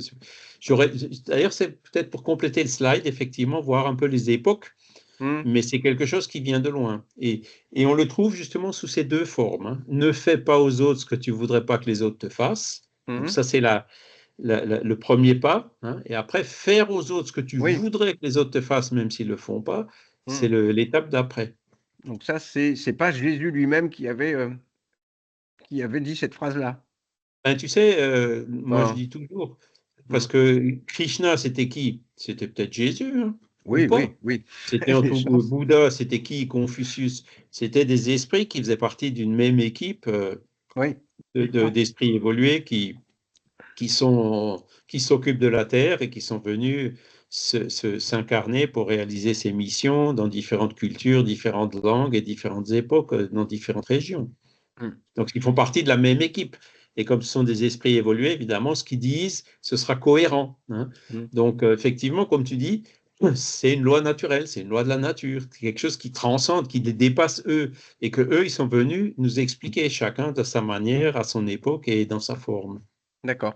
Les Ok. bons esprits ne se contredisent jamais dans le fond. Hmm. Ils peuvent avoir des formes différentes de dire les choses, mais le fond sera toujours cohérent entre eux. Ok. Et puis j'avais une dernière question qui est un petit peu peut-être hors sujet, mais je voulais savoir ce que tu pensais de les lettres du Christ, si tu en as entendu parler. J'en ai entendu parler récemment, mais je t'avoue que je n'ai pas lu. D'accord. Ok. C'est pas grave. Si tu me diras si tu Et as c'est l'occasion. de qui? C'est de. Bah, c'est des lettres qui ont été psychographiées par un médium. Comment elle s'appelle? Ah, je me rappelle plus de son nom, je l'ai quelque part, mais bon, c'était pour savoir ton ressenti là-dessus. Encore une fois, il faut regarder, Mhm. faut les lire et voir si c'est en accord ou en cohérence avec ben, tous ces enseignements universels qui sont venus à toutes les Ouais. époques et pas seulement dans la chrétienté, tu vois. Mhm. Et si c'est Ouais. cohérent, ben, pourquoi pas? Mhm. Et D'accord. par exemple, ce qu'a écrit l'Esprit de vérité chez Kardec, c'est cohérent avec ce qu'avait dit Jésus ou d'autres. Donc voilà, à partir Mhm. du moment où c'est cohérent dans le fond, pourquoi pas? Mais s'il y a des couacs, s'il y a des incohérences, c'est là où il faut justement se poser la question. Est-ce que ça a du sens ou pas? Hein, faut exercer ce discernement justement pour analyser, voir si les choses, si ce qui est dit différemment, en tout cas, a du sens ou pas. D'accord. Merci Voilà. Charles. Mais de rien, merci Christophe.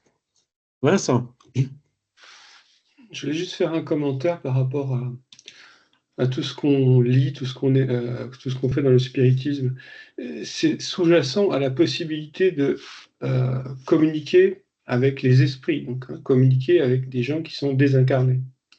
Et je pense que cette communication est très limitée et on fait, là, ce que ça me donne comme impression, c'est qu'on fait n'importe quoi, parce que on refait une forme biblique, on refait une forme de dogme, on refait une forme de, de croyance autour de textes qui sont lus et pratiqués comme un évangile, l'évangile selon Kardec, mais comme il n'y a pas de possibilité d'un dialogue plus riche entre les esprits désincarnés et les êtres humains sur Terre, ça reste très, très limité et pas très intéressant. C'est un point de vue. Maintenant, Kardec, il s'est jamais situé dans cette procédure. Hein. Il s'est jamais situé en tant que révélateur ou autre. Hein. Tous ces messages qui sont venus du monde spirituel sont venus pour la plupart de façon spontanée en réponse à des questions par l'intermédiaire de différents médiums dans différentes régions du monde et qui ont justement vocation à ne pas être dogmatiques du tout, hein, à être soumis à la réflexion, au bon sens, à la raison, hein, à être analysés, à être mis justement en accord avec le bon sens et la raison, hein, contrairement aux paroles d'évangile, hein, comme on dit, enfin, la procédure des religions traditionnelles qui étaient hétéronomes, là, est devenue autonome. Hein. Les esprits font appel à notre autonome, à notre bon sens, notre discernement. Ils nous donnent un certain nombre de conseils. Hein. Ils nous donnent des préceptes qui sont d'ailleurs cohérents avec et universels, hein, comme on l'a vu, pas seulement avec le christianisme, mais avec toutes les autres religions, pour justement nous montrer cette universalité des lois de la nature et essayer de nous le faire comprendre, hein, puisque le but du cours d'aujourd'hui, c'est de dire, si on veut évoluer, si on veut aller vers le bonheur, ben, il faut qu'on s'efforce pour vivre le plus possible en harmonie avec ces lois de la nature. C'est ça la clé du bonheur, c'est ça la clé de l'évolution, la clé pour aller vers la félicité. Donc, l'approche est complètement différente. Hein. C'est plus des gens qui disent c'est écrit noir sur blanc, tu dois l'appliquer à la lettre, si tu ne l'appliques pas, tu vas en enfer, ou je t'excommunie. Il n'y a pas ça dans le spiritisme. Il n'y a absolument rien de tout ça. L'approche du spiritisme, elle est de proposer, d'enseigner, hein, et de soumettre à la réflexion, et de laisser chacun libre ben, d'adhérer ou pas, de comprendre ou pas. Et le spiritisme fait tout ce qu'il peut pour aider les personnes à comprendre, pour répondre aux questions, etc. Mais ne va pas jamais à un moment donné dire, sauf si lui-même est dans la situation, ça, tu dois le croire parce que tu n'as pas moyen de le comprendre. Hein. Le spiritisme a quand même les esprits eux-mêmes, sur certains points, sont venus dire ça, on ne le sait pas, donc on ne peut pas vous expliquer. Ou ça, on le saurait, mais on n'a pas les moyens, vous n'avez pas encore les moyens de le comprendre. Donc il faut être humble et ne pas dire non plus que le spiritisme répond à toutes les questions, parce que ce serait prétentieux et faux. Hein. Mais tous ceux qu'on a le moyen de comprendre, toutes les questions sur lesquelles on a les moyens aujourd'hui de pouvoir réfléchir avec notre bon sens et notre raison et cette intelligence qui s'est développée au cours des millénaires hein, de notre évolution, pour mettre tout ça en accord et en phase. Donc, l'approche, elle est c'est pas ce que tu dis, hein, c'est peut-être la perception que tu as, mais elle n'est pas bonne, cette perception. Le spiritisme, il est fondamentalement autonome. Et ce qui est donné, ce qu'on a vu aujourd'hui, ce sont des conseils, des appels à la réflexion, et ce ne sont absolument pas des impositions. Et d'ailleurs, il le dit bien à la fin, hein, tous ceux qui s'efforcent d'aller dans ce sens. Hein, ce n'est pas du tout une condition pour être spirit ou pas, ce n'est pas du tout présenté comme ça. Donc l'approche par rapport aux religions traditionnelles dogmatiques, elle est quand même complètement différente. Même si le fond, hein, il y a des cohérences. Et heureusement, parce que Les lois de la nature sont universelles et elles existent depuis que la nature existe. C'est pour ça qu'il faut bien comprendre les lois de la nature. Celui qui ne comprend C'est pas ça. les lois de la nature et qui ne les met pas en pratique, il avancera, mais tout doucement. C'est ça, quand on ne connaît pas les lois de la nature et qu'on fait des erreurs, on va en subir des conséquences, mais ces conséquences, qui sont en général douloureuses, nous aident à comprendre les lois de la nature, justement. C'est ça qui nous aide à les comprendre. Hein. C'est on fait des essais, on se trompe, jusqu'à ce qu'on trouve juste, hein, jusqu'à ce qu'on la trouve, cette harmonie. Hein. Donc, c'est un moyen d'apprentissage. Hein. Voilà. Et comme je le disais tout à l'heure, il y a le degré de responsabilité qui change. Hein. Quand on fait une erreur ou quand on fait une erreur en étant conscient qu'on fait une erreur, le degré de responsabilité, c'est pas le même. Et tout ça, il n'y a rien de plus simple et de plus logique et de plus juste, hein, par rapport à ça. Et c'est voilà, le spiritisme nous aide à justement chercher, à essayer de comprendre ces lois de la nature, et rien d'autre. On avait vu, Charles, dans la loi de destruction, que Oui, le soldat obéissait à des ordres quand on lui demandait de tuer, mais qu'il était quand même responsable de ses actes. oui, c'est Mais, vrai. ouais, mais qu'en est-il finalement de celui qui a, enfin bon, on imagine, mais celui qui a lâché la bombe sur le Japon dans les années 40, lui, il a dû. Ah ouais. Je pense qu'il ne savait pas à 100% tout ce qu'il faisait, les conséquences que ça allait avoir. Ce serait peut-être intéressant de l'évoquer. Hein. Enfin bon, lui, de toute façon, il a exécuté des ordres. Hein. Ce sont c'est super. Ouais, Alors, il y en a, j'ai vu récemment, quand il y avait l'anniversaire, là, il n'y a pas longtemps, hein, oui, oui, il y en a qui avaient mis des dédicaces sur la bombe. Tu vois? oui, oui, tout à fait, ouais. Bon, ben là, ils Ouais. sont peut-être allés un peu trop loin, ceux-là. Hein. Mais après, voilà, le soldat, déjà, bon, il y en a qui, à la base, refusent d'être soldats, hein, les fameux objecteurs de conscience, parce qu'ils ne veulent pas se mettre dans ce genre de situation. Hein. Oui. Donc, il peut y avoir une réaction. À l'époque, le service militaire était quand même obligatoire, hein, enfin, quand j'étais jeune. Hein, Mhm. aujourd'hui, il ne l'est plus. Donc, voilà. Après, ce qui se passerait en cas de mobilisation, je ne sais pas.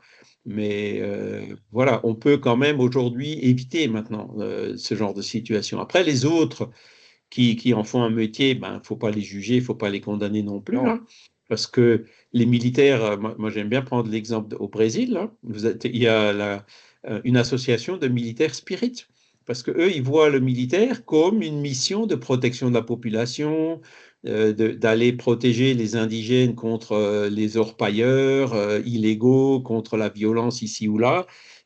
L'armée au Brésil a plein de missions humanitaires, en Oui. fait. Hein. Donc, il y a un moyen positif de le voir. Et Et lui, après, bon, ben, le soldat qui est aujourd'hui en Ukraine, qui tue l'ennemi, c'est quelque part, il le fait pour protéger son peuple. Hein. Et c'est là où, justement, c'est l'intention qui compte, quoi. Est-ce qu'il tue vraiment pour le vice de tuer, ou est-ce qu'il tue pour protéger son peuple, tu vois? Et selon la motivation, ben voilà. oui, Et c'est oui, il y a d'ailleurs ce une- qui est dit dans la question du livre des esprits, quoi. C'est-à-dire que même s'il est obligé de tuer, bon, ben, euh, il le fera pas par sadisme, tu vois. Mhm. C'est Ok. là où on tombe dans le travers, quoi. Mhm. Oui, mais il l'a fait volontairement et normalement, on n'a pas le droit de tuer une personne. Oui, ben oui.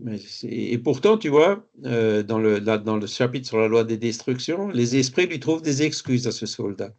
Bah, Il a tué c'est volontairement pour bizarre quand protéger même. son peuple, tu vois.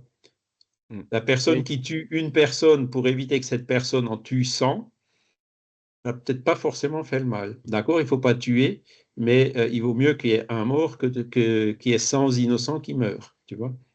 Et celui qui Donc, tue pour il faut toujours tout peser. Évidemment, l'idéal, c'est de ne plus en arriver là, mais au stade où on est de l'humanité aujourd'hui, on est malheureusement encore face à ce genre de dilemme. celui qui tue pour protéger sa vie. Ça, c'est la légitime défense. Ouais. C'est encore une autre exception qui est clairement donnée dans cette. C'est, dans je la crois, loi, oui. Kardec qui pose la question. Hein, la légitime défense, elle est légitime, même d'un point de vue spirituel. C'est la loi de conservation qui prend le dessus par rapport à la loi de destruction. Bien. Bon, on a fait le tour. Intéressant. Voilà. Ce sont des questions difficiles, ça. Hein. C'est des questions difficiles, mais tout est, encore une fois, tout est dans l'intention. Et vous pouvez relire, d'ailleurs, je les ai relus récemment, là, dans la revue Spirit de 1859, il y a l'évocation du zouave, hein, il y avait la guerre d'Italie en 1859, hein, et aussi du colonel Espinas, hein, et donc, voilà.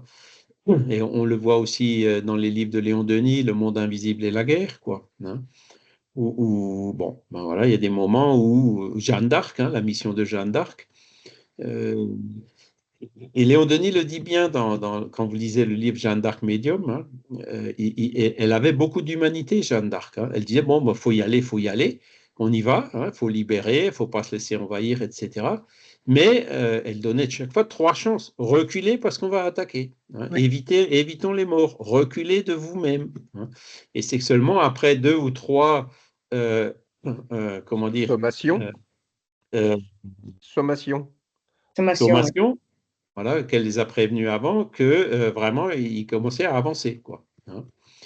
Et donc, elle dit aussi que même, bon, quand il y a des soldats anglais, quand, par exemple, il y en a qui se rendaient, où la coutume, c'était de les achever, elle s'est toujours opposée à ça. Elle a dit, non, laissez-les partir, ça me suffit, j'ai pas besoin qu'on les tue. Donc, ça donne un exemple, tu vois. Pourtant, Jeanne d'Arc, bon, ben, voilà. Hein. Mais il faut espérer que la Terre en arrive bientôt, très bientôt, à un stade où il n'y ait plus besoin de ce genre de choses. Il y a eu un très beau film d'ailleurs de Mel Gibson qui s'appelait Tu ne tueras point. Ça me dit Et quelque chose. Ouais. ah ouais, qui raconte l'histoire d'un soldat justement, il refusait pas de partir à la guerre, mais il refusait de tuer. Donc il s'est plutôt dirigé vers infirmier. Voilà. Voilà, bah, c'est encore une fois un exemple, quoi. Mm. Bon, après, il y a une chanson, si je me rappelle bien, de Boris Vian, hein, quand il s'adresse au président. Oui. Une chanson qui était d'ailleurs censurée à l'époque. Hein, c'était, je sais pas, la guerre d'Algérie ou la guerre d'Indochine. Et lui, il était clair. Il a dit, moi, je préfère me faire tuer que d'aller à la guerre. Hein, dans sa chanson, si je me rappelle bien. Qui ça? Pardon, qui? Qui? Pardon? Quel est le Boris Vian. Ah oui. Boris Vian. Monsieur le Président. Ouais, Hein? je me rappelle. Cette chanson. Si vos soldats viennent, vous leur dites qu'ils peuvent venir, je n'ai pas d'armes et ils pourront tirer. Si je me rappelle bien des paroles. Oui. Une très belle chanson. Donc ils préfèrent mourir que d'aller à la guerre. C'est un choix. C'est un choix. Est-ce que c'est le bon choix ou pas? Ben, c'était le sien.